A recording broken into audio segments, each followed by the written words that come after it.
In this tutorial, I'll show you how to make a James Webb Space Telescope pop-up card. The template is available on my website. I put links in the description so you can see exactly what papers I use, but any gold, silver, and black paper should work well with this template. Now, the first part of this project will be cutting out all of the pieces, and the best way to do that is to staple the templates directly to the pieces of paper that you'll be cutting out. So let's start with the gold hexagons. These hexagons need to be extremely precise so that they fit together later. So to help with this, add a staple between the last hexagon and the second to last hexagon in each of these 3 rows, as you can see here. Now you're ready to cut the rows apart from each other, and you can do that with a straight edge so they're all right there in a row next to each other. And you'll end up with 3 little rows of hexagons just like this one. Now it'll be pretty easy to go in with scissors and just snip away the other corners from the hexagons, but this is another chance to just be really accurate and try to get those angles pristine. Go slow on this, it'll be so worth it in the end. And don't forget about the little rectangle and the little circle that is on the template as well. Okay, 1 sheet down, let's move on to the black paper piece.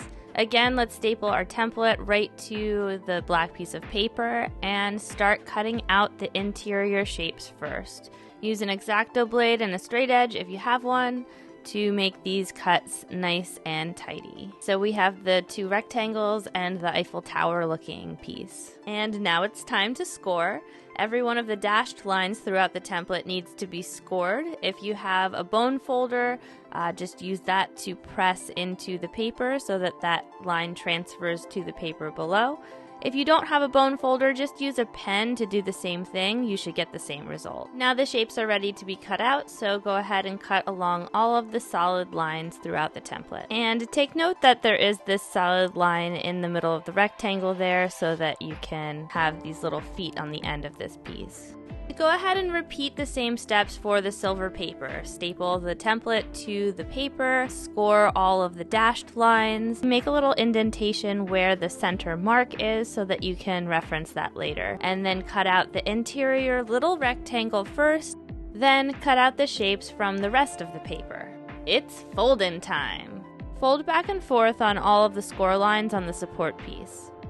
Add glue to the interior flaps on the inside of the V. Then close the shape, making sure the flaps are on the inside. Use clothespins to hold it in place as it dries. Take out the center pole piece. Cover one side of it in glue.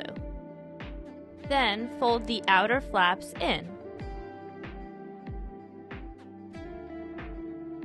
Add glue again, but not to the bottom flaps. Fold the piece in half, and again use clothespins to hold it closed while it dries. Add glue to the back square piece and then glue it to the center of the back of the mirror support piece. There will be a little bit of glue visible from the front. Use that glue to attach the little shiny rectangle, and then glue the alignment hexagon right over that rectangle.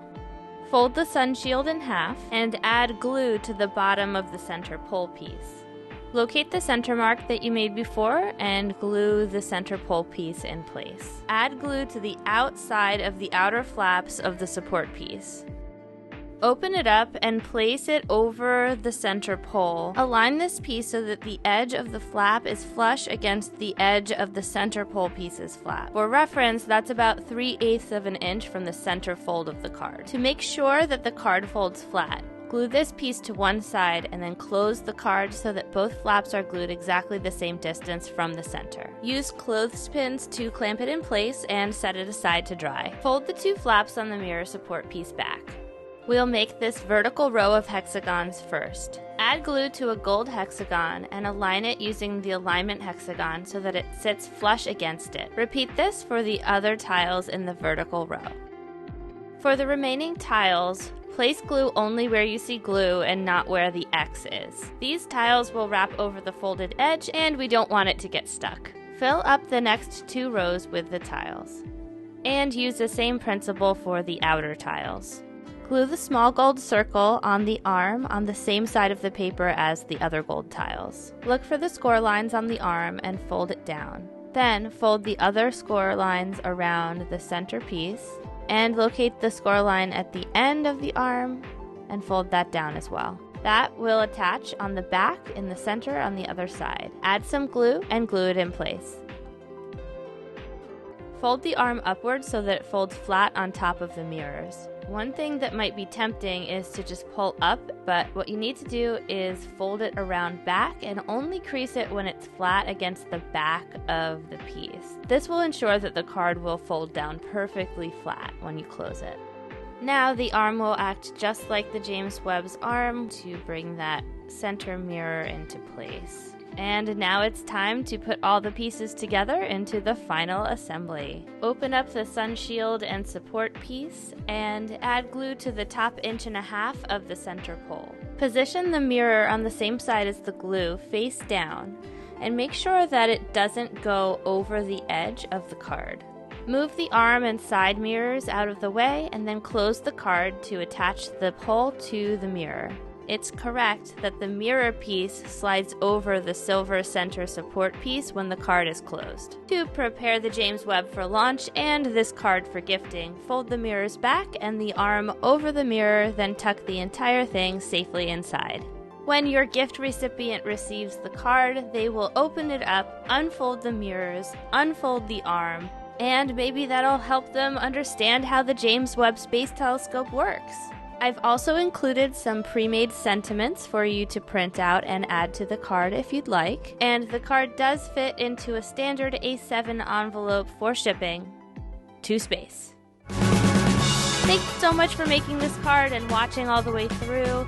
Please take a moment to subscribe to this channel. I have more designs like this coming, mixes of geek and engineering and tech and craft and all that good stuff. So thank you for watching, and I'll see you next time.